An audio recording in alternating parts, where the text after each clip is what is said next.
You've got an Italian gene or two. You love pasta, but your body's not a big fan. It's metabolically challenged. The carb load sends your sugar levels into the stratosphere. Aish. Well, researchers from the UK have your back. They've unearthed a way to lower the glycemic hit of that plate of noodles, and it's perfect if you're the kind of person who hates to cook. You cook once and then fill up on leftovers because the leftovers are better for you. Really. Join us for this episode of Better Body Chemistry TV to discover how to make that plate of pasta a lower glycemic food.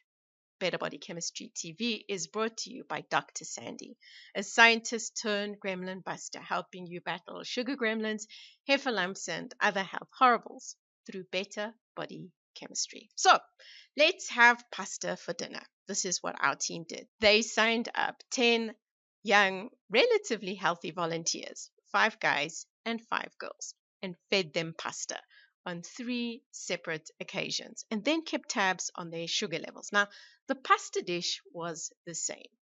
It was 100 grams of Barriella Zelazzoni Oro Penny Regali 73 pasta made according to the instructions on the packet. To this, 10 grams of olive oil was mixed in and 75 grams of smooth tomato sauce was added. Now, the variations came in the way that it was served.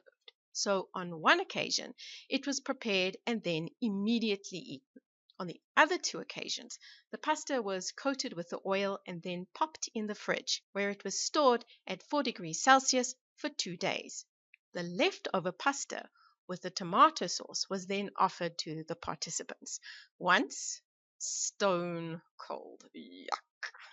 Once reheated in the microwave. Now, the team tracked what happened to their sugar levels, and there was a difference. The green line with the squares is the fresh cooked meal. The purple triangles are the chilled meal, and the blue circles are the chilled and reheated meal. Surprise, surprise, the best option was the reheated leftovers. Now, the reason that this happened is the starch reacted to the temperature changes, and in the process, it became as tough as nails. Effectively, it became undigestible. For you, your enzymes are rather feeble, but the critters living in your colon are quite happy to tuck into it. And they turn the sugars into short-chain fatty acids, not mainly for their own consumption, but hungry colonocytes, well, they do get the leftovers, something the cells lining your colon appreciate. Now, the technical term for the sticky, globby goo is resistant starch, version 4. There are actually several variants of resistant starch. Some are natural, while some are deliberately created by the food industry. So, what happened to the starch that caused your enzymes to flounder? The starch granules created by the plant are a mix of 2 different types of carbs, amylose and amylopectin. Both versions are made of glucose, but the arrangement of the sugars is a little different. In the case of amylose, the chains are short and straight. In the case of amylopectin, well, they're a bit like a bush. Now, there's a lot more amylopectin than amylose, but each plant has its own preferred ratio of amylose to amylopectin. The plant in the case of pasta is wheat, but the same principles apply to other starch-based foods, such as potato and rice.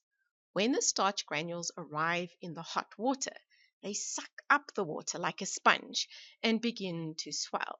As they do this, the granule goes from being a solid crystal to an amorphous goo. The official name for this is gelatinization. And at this stage, since the amylose molecules are short and straight, they are the most mobile and drift out of the swollen starch granules. If you tuck into the starch at this point in time, it's a cinch for your enzymes to pull the individual sugar molecules off. So a pasta dinner can easily spike your sugar levels if insulin is a bit slow to arrive on the scene. Aish. But if you don't eat all the pasta, the situation changes. As the temperature cools down, the protruding amylose chains stop being able to move because they're relying on the heat to keep them supple and flexible and separate. They bump into each other and twist up, becoming a tangled mess of carbs. Your taste buds don't really notice, but your enzymes do. It's hard to find the beginning and the end when you're dealing with a tangled mess of carbs. Your enzymes try, but they're not fast enough to get through it all. So some of the starch remains undigested and moves down into the colon, where there is no shortage of enzymes ready to tuck in. And since food typically remains in the colon for days, there's plenty of time to get all the knots out and tuck in. The delay in processing of the starch makes the starch a slow carb. The delay can make all the difference if your insulin response is a bit slow. So, if you've got an Italian gene, use this trick to eat Italian every now and again. And you might consider adding a glass of vino to round out your Italian experience. Turns out a little wine with dinner can also transform fast carbs into slow carbs. Isn't it good to know? You can still enjoy better body chemistry while tucking into a bowl of pasta or potato salad if you know how. Interested in discovering more ways to create better body chemistry or need a little help getting your body chemistry on track? Visit our website at www.betterbodychemistry.com. Browse our library or enroll in one of our courses or programs. The advice is simple to follow and based on real science, not hype. Know someone who has an Italian gene and metabolic issues? Share this video with them so they can safely eat Italian every now and again. And if this is your first time here, be sure to subscribe to our channel so you catch future episodes of Better Body Chemistry TV. Thank you so much for watching, and I'll see you next time. Remember, small things can make a big difference to your health.